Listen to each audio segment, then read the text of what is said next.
Ada sebagian orang berpikir kalau dia sudah sholat, dia sudah taubat, dia sudah berzakat, dia sudah berzikir, maka hidupnya akan tenang, hidupnya akan senang, hidupnya akan kenyang, karena dia sudah dekat dengan Allah.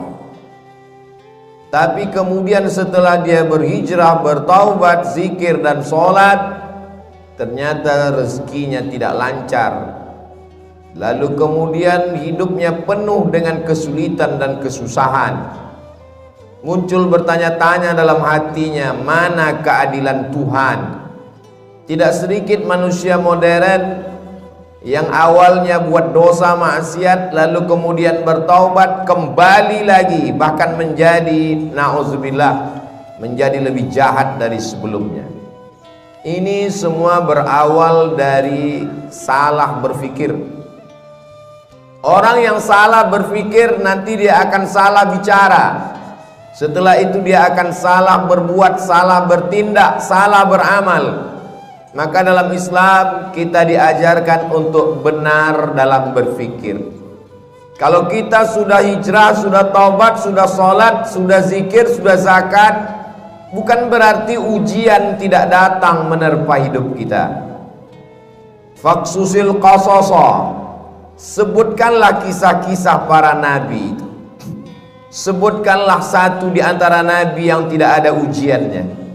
Cerita tentang penyakit, tidak ada penyakit yang lebih dahsyat daripada penyakit yang dialami oleh Nabi Ayyub alaihissalam. Bercerita tentang ditolak jamaah, tidak ada nabi yang paling mengerikan ditolak oleh umatnya melebihi Nabi Nuh alaihissalam. Nabi Yunus juga demikian, sampai masuk ke dalam laut mereka campakkan dari atas bahtera, tenggelam dalam 3 kegelapan, gelap malam, gelap laut, dan gelap perut ikan. Bercerita tentang kesusahan dan kesulitan, diusir dari kampung halaman, dimusuhi oleh paman kandung, mereka lempar pakai batu, berdarah pelipisnya, retak giginya. Tidak ada yang lebih hebat daripada ujian Sayyidina wa Maulana Muhammad sallallahu alaihi wasallam. Jadi kalau ada orang berpikir kalau kita sudah soleh, sudah baik, hidup ini tidak ada ujiannya, dia sudah salah berpikir. Sholatnya benar, zakatnya benar, puasanya benar, berpikirnya salah. Kesalahan berpikir itu membuat orang akan berhenti sholat. Tetangga saya yang tidak sholat, tidak pernah ke masjid, badannya sehat, rezekinya lancar, semua berawal dari kesalahan berpikir. Hidup ini adalah ujian. Ujian itu tidak hanya penyakit, ujian tidak hanya kemiskinan. Bahkan dalam Quran dikatakan wa balawnahum bil hasanat, kami uji mereka dengan yang enak-enak. Jabatan adalah ujian.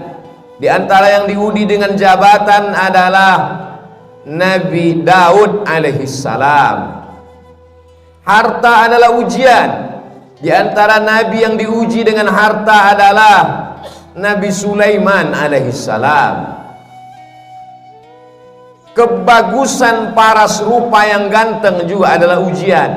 Di antara nabi yang diuji dengan paras rupa yang ganteng itu adalah Nabi Yusuf alaihissalam. Jadi ujian itu ada kalanya datang dalam bentuk kenikmatan, tapi ada juga ujian itu dalam penyakit, kemiskinan, kesusahan, kemelaratan. Maka kalau kita pahami dengan baik, semuanya adalah ujian. Yang lulus siapa? Yang lulus adalah orang kaya yang bisa menggunakan hartanya untuk menolong agama Allah. Yang lurus adalah orang yang punya kuasa, tapi sehari dipakai untuk berpuasa, sehari dipakai untuk makan. Itulah dia Nabi Daud. Ahabbus shaum ilallah shaumi Daud. Puasa yang paling disukai Allah, puasa Nabi Daud. Mengapa demikian? Walaupun dia berkuasa, tapi harinya dia bagi. Yasumu yauman, sehari dia berpuasa, wa yuftiru yauman, sehari dia makan, sehari dia pakai untuk mengingat Allah, sehari dia pakai untuk mengatur rakyatnya, dan mengatur rakyat itu juga dapat pahala dari Allah Subhanahu wa ta'ala. Jadi kalau kita berpahaman, berpikiran benar, insya Allah apapun yang datang kepada kita, kita anggap sebagai ujian. Datang senang, ujian. Datang susah, ujian. Datang harta, ujian. Datang miskin juga ujian. Orang yang berharta lulus ketika harta itu tidak sampai ke dalam hatinya, hanya sampai di tapak tangannya. Dia hanya menerima, setelah itu dia kasih kembali. Terima kasih. Dia bangunkan ke pesantren, dia bangunkan ke masjid, maka dia lulus ujian harta. Orang yang miskin bagaimana lulus ujiannya?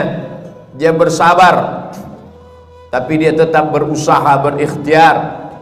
Ahlus sunnah wal jamaah tidak membiarkan diri dalam kemelaratan.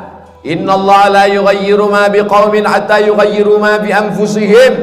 Allah tidak merubah suatu kaum sampai mereka berusaha untuk merubah diri mereka sendiri.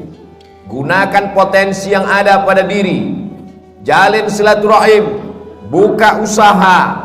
Tetap tidak datang keuntungan, berarti sudah ditakdirkan Allah untuk bersabar. Orang kaya bersyukur, balasannya la in syakartum la azidannakum. Kau bersyukur, ku tambah nikmat. Orang miskin bersabar, balasannya innama yuwaffas sabiruna ajrahum bighairi hisab. Orang yang sabar diberikan balasan bighairi hisab, tanpa ada yang bisa menghitungnya. Hanya Allah saja yang tahu hitungannya, balasannya. A'dadtu li'ibadiyas salihin, kusiapkan balasan untuk hamba-hambaku yang soleh. Mala a'yunun ra'at, belum pernah dilihat mata, wala udhunun sami'at, belum pernah didengar telinga, wala khatara ala qalbi bashar, belum pernah terlintas di hati manusia. Kalau sudah benar pemahaman kita bahwa nabi-nabi, rasul-rasul yang dekat dengan Allah pun diuji dengan penyakit, diuji dengan musibah, diuji dengan berbagai macam ujian, dan ada di antara mereka yang diuji dengan kekuasaan, dengan harta, dengan paras rupa. Ada di antara mereka yang diuji dengan kesakitan, kemelaratan, terusir dari kaumnya. Fahamlah kita bahwa kalau kita sholat, kita bisa kaya, kita juga bisa susah. Kalau kita sudah hijrah, sudah taubat, kita bisa sehat, kita pun juga bisa sakit. Sehingga kalau sudah hijrah, sudah taubat, datang penyakit silih berganti, datang ujian, bisnisnya jatuh, sholatnya tidak berhenti, dia tidak merajuk, tidak ngambek, tidak marah kepada Allah, karena dia tahu Allah menguji aku. Liyabluwani, Allah sedang menguji aku. Aashkur, apakah aku bersyukur? Am akfur, atau aku menjadi kufur kepada Allah Subhanahu wa ta'ala. Semua berawal dari kesalahan berfikir. Afala tatafakkarun, kenapa kamu tidak berfikir? Afala ta'qilun, kenapa tidak menggunakan akal pikiran? Tidak ada yang sulit bagi Allah Subhanahu wa ta'ala. Allah Maha Kuasa, fa'alul lima yurid. Dia berbuat sesuai kehendaknya, bukan kehendak atasannya. Dia tidak punya atasan. Wa huwa ala kulli syai'in qadir. Dia Maha Kuasa atas segala sesuatu. Tidak ada yang menguasainya. Tidak ada yang perlu membutuhkan proses waktu bagi Allah. Innama amruhu idza arada syai'an ay yaqula lahu kun fayakun. Maka ketika Nabi Ayyub alaihissalam makin parah penyakitnya, dia tidak mengeluh kepada Allah. Dia tidak mengatakan aku ini nabi, kenapa aku bisa sakit? Dia hanya berkata, Rabbi anni massaniyad-durru wa anta arhamur rahimin. Rabbi, ya Allah, anni, aku, massaniyad-durru, aku kena penyakit, wa anta arhamur rahimin, engkau maha penyayang di antara yang sayang. Kalau kita teliti satu persatu doa Nabi Ayyub itu, tidak ada dia minta sembuh. Rabbi, ya Allah, anni, sesungguhnya aku, massaniyad durru, aku kena penyakit, wa anta arhamur rahimin, engkau maha penyayang di antara yang sayang. Lalu di mana kita yang meneteskan air mata hanya karena sesuatu yang belum ada apa-apanya dibandingkan Nabi Ayyub alaihissalam? Anaknya meninggal, kebunnya kering kerontang, hujan tidak turun, binatang ternaknya mati semua, malang tak dapat ditolak, untung tak dapat diraih, penyakit datang silih berganti. Imannya tidak berubah, dia malu meminta kepada Allah Subhanahu wa ta'ala. Begitu juga ketika Nabi Yunus alaihissalam masuk ke dalam perut ikan, dia tidak ada mengeluh, dia tidak ada meminta kepada Allah, dia hanya berkata la ilaha illa anta subhanak inni kuntu minadh dhalimin. Sekarang kita teliti satu-satu perkata doanya itu. La ilaha, tiada Tuhan, illa anta, melainkan engkau, subhanak, maha suci engkau, inni, sesungguhnya aku, kuntu minadh dhalimin, aku termasuk orang yang zalim. Tidak ada dia minta keluarkan aku dari perut ikan ini, ya Allah, aku ini nabi, kenapa aku terusir dari kampungku? Mengapa aku ketika diundi di antara para penumpang kapal, kenapa namaku yang keluar sehingga aku yang terbuang? Kenapa aku ditelan ikan? Tidak ada.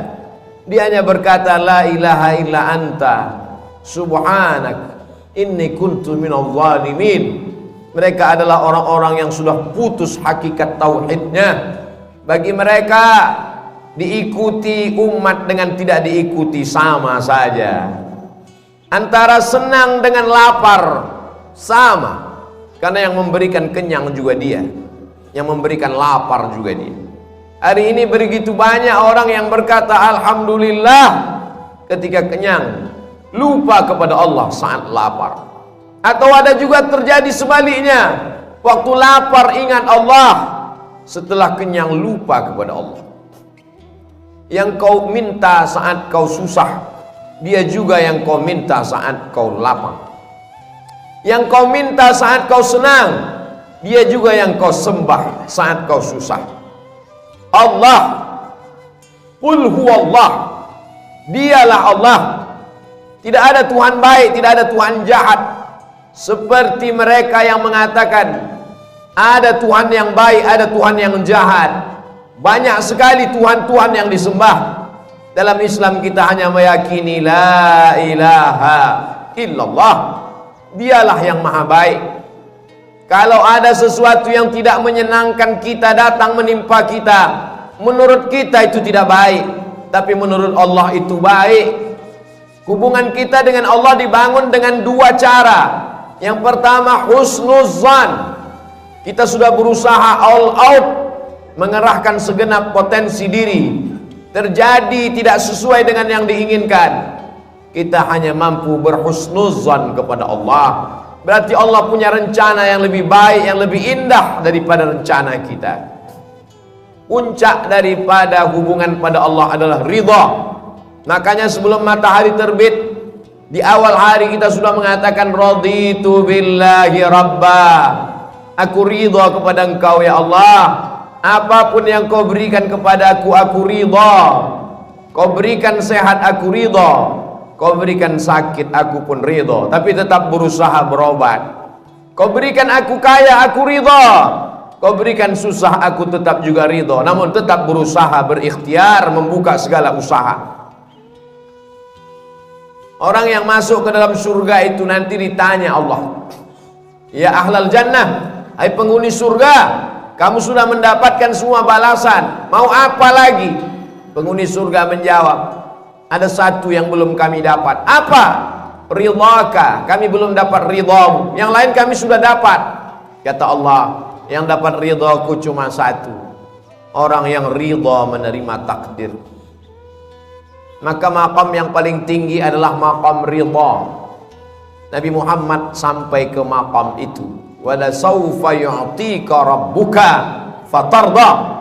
Allah memberikan apapun yang kau mau. Kenapa? Karena engkau ridha.